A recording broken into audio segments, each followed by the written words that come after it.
Sir మరి ఇన్ని రోజుల కెరీర్లో అప్పటి సినిమా టేకింగ్కి కానీ ఇప్పటికి కానీ మీరు చూసిన హ్యూజ్ చేంజెస్ ఏంటి? చేంజెస్ అంటే చేంజ్ ఈ మన టెక్నికల్ చేంజెస్ తప్ప సినిమా ఈ సినిమా ఏ చేంజ్ లేదు. అయితే ఏంటంటే అప్పటికి ఇప్పుడు బడ్జెట్లు పెరిగాయి, నెంబర్ ఆఫ్ డేస్ పెరిగాయి.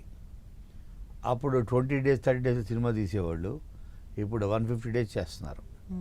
మీకు తెలుసా అడవిరాముడు అన్నది ఎన్ని సాంగ్స్, 6 songs ఉన్నట్టున్నాయి అందులో.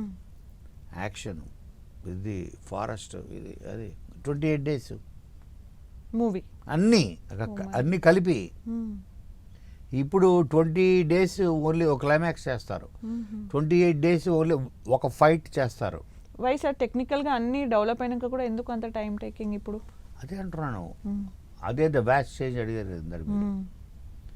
టెక్నికాలిటీ ఇప్పుడు టెక్నికల్ మనకి డెవలప్ అయితే మనకి ఇంకా ఈజీ అవ్వాలి ఫిల్మ్ మేకింగ్. అంటే మనకి లగ్జరీ వచ్చేసింది. ఓహో ఈ కెమెరా దీంతో ఇలా చేయొచ్చు, మైలో ఇది అది, ఫాస్ట్ ఫ్రేమ్స్ ఇవి అవి, ఇలా రకరకాలు వచ్చి అవి చెడగొట్టాయేమో అనిపిస్తుంది అంతే తప్ప. సో దానివల్ల కాస్ట్ ఆఫ్ ప్రొడక్షన్ పెరిగిపోతుంది.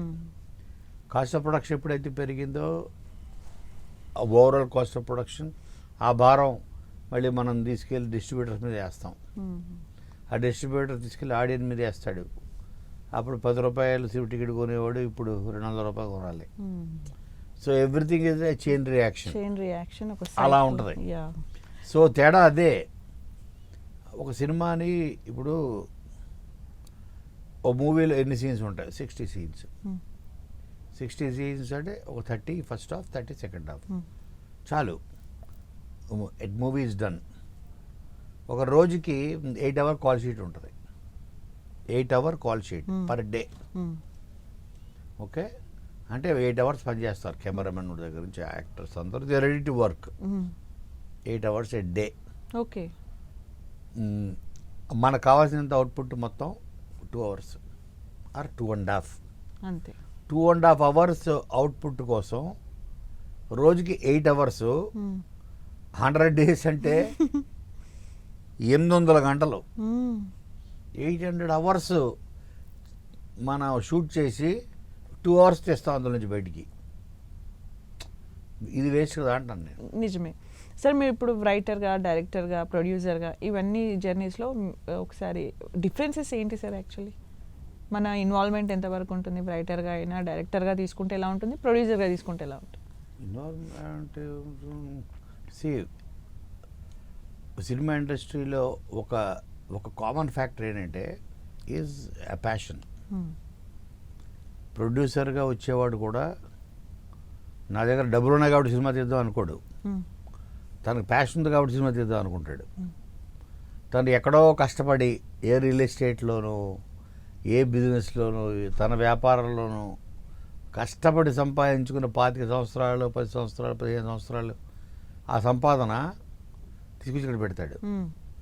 అంటే ప్యాషన్. అలాగే ఎక్కడో మారుమూల గ్రామం నుంచి అదే మనకే చదువు రాదు, సినిమా ఇండస్ట్రీ మీద మక్కువ ఉంది, ఓ ప్యాషన్ ఉంది అని పారిపోయి వచ్చిన కుర్రాడు ఓ లైట్ మ్యాన్ కింద జాయిన్ అవుతాడు, ఓ కెమెరామ్యాన్ కింద జాయిన్ అవుతాడు. ప్యాషన్. వాళ్ళు అదే ఊళ్ళో ఉండి they can earn much more. ఇక్కడ వచ్చి కృష్ణానగర్లోనో రూముల్లో 4-5 కలిసి ఒక రూమ్లో పడుకొని, okay, and then the directors వాళ్ళు కూడా అంతే. ఈ ప్యాషన్ అన్నది అందరినీ లాక్కొచ్చి కట్టి పడేస్తుంది ఏంటి ఒక దగ్గర. వాళ్ళు చేసే పనులు వేరే అవ్వచ్చు, బట్ వాళ్ళందరినీ డ్రైవ్ చేసే ఫోర్స్ అన్నది సినిమా. ఆ ప్యాషనే వాళ్ళని డ్రైవ్ చేస్తుంది.